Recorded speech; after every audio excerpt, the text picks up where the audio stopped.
That's what an egregore is. Like the definition of an egregore was, it was a kind of demon that manifests out of a shared belief system. A demon that manifests out of a shared belief system. The node and the network in the brain. Yeah. Feeding back each other like you just talked about. The group feeds into the thing above, this demonic collective force that then refeeds back into the group. Mm-hmm. A demon that manifests out of a shared belief system. Oh, you mean like school spirit? You mean like the spirit of your church or the spirit of your club or the spirit of your family or the spirit of your city or the spirit of your nation or the spirit of your tribe or the spirit of your political party or the spirit of your Discord server or the spirit of your conversation? Or the spirit of the age, which many ages have had different spirits, but they all seem to come back. But we'll get into that in a little bit. I've got some stuff from Wright on that. Yeah. It's a manifest out of a shared. But now, again, we imagine... This is so important. Whiteboard, work like I want you to. Now, in a materialist framework, we imagine that this is emanation from below. Oh, I'm sorry, not emanation. See, it's really bad when I don't say the right words. This is emergence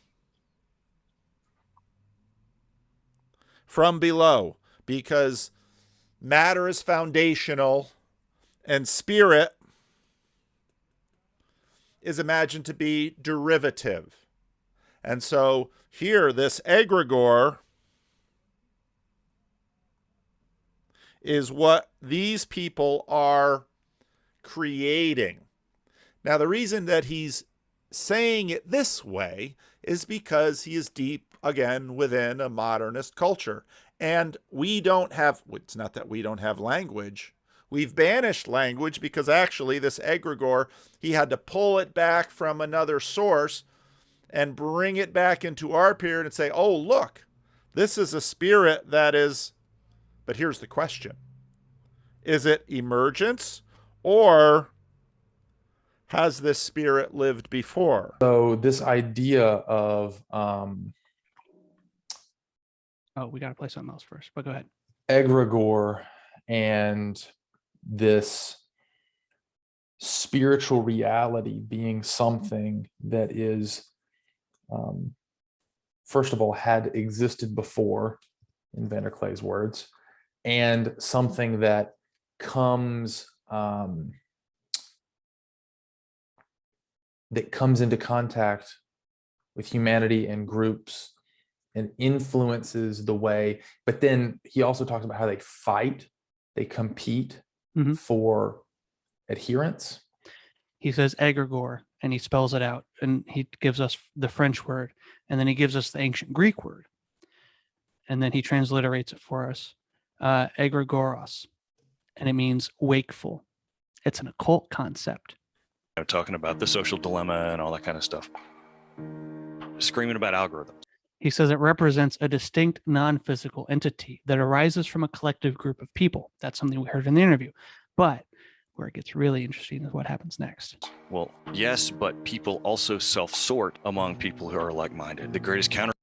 Historically, the concept referred to angelic beings or watchers and the specific rituals and practices associated with them, namely within Enochian traditions. The backstory, again, in verses like Enoch, or passages like Enoch, we'll talk about the fall of the sons of God. They're called watchers in Enoch's language. And, Book of Daniel. Hey, what are they called? The wakeful watchers, same word. Daniel uses that term too. We just read that, a little while ago. They have the watchers descend either to or from Mount Hermon, which if you've ever been to Israel, you've probably seen Mount Hermon. You can't miss it. It's the tallest peak there is in that area. It's usually snow-capped. We're going to talk about Mount Hermon when we get to Jesus and cosmic geography, because Jesus visits there. And he has a reason for doing it. And he has things to say when he's there. that again, if you know the backstory, you know why he goes there. Okay? He has a purpose. It's cosmic turf. It has a deeply evil association. So the Watchers in the Enoch version, they transgress with women and they teach humanity to destroy themselves. Again, negative view, positive view. The Apkallu, archaeologists have discovered little figurines, because the Apkallu, again, they're viewed as good guys. They're not viewed as sinister demonic figures by the Babylonians. They would make figures of the Apkallu and bury them in foundations of buildings to protect the building, from whatever the Babylonians didn't like. And their name for those sculptures was Matzare in Akkadian. It means watchers. In Jewish tradition, if you asked, where do the demons come from? This is it. Because when the Rephaim die, where do we see them in the Old Testament? Sheol. A demon is the disembodied spirit of one of these guys. That was the belief in Judaism. So in this conversation, BJ goes deep and theoretical and introduces a new concept, the egregore, which was originally an occult idea meaning a non-physical entity that arises from a collective group of people. Now, when he Later, BJ calls that a demon. Ensured that before, all through Second Temple Jewish texts. And I'm sure that maybe there's some of you who have heard that before, but again, this isn't taught in church because you're not encouraged to read the text that Peter and Jude read in Babel. But in Jewish tradition, here's where demons come from, the demons of the Gospels, who are not the principalities and powers. We'll see that in a moment too. In Jewish tradition, if you asked, where do the demons come from? This is it. Because when the Rephaim die, where do we see them in the Old Testament? Sheol. A demon is the disembodied spirit of one of these guys. And one of these guys is where the phrase egregore comes from. The disembodied spirit of a watcher is a demon.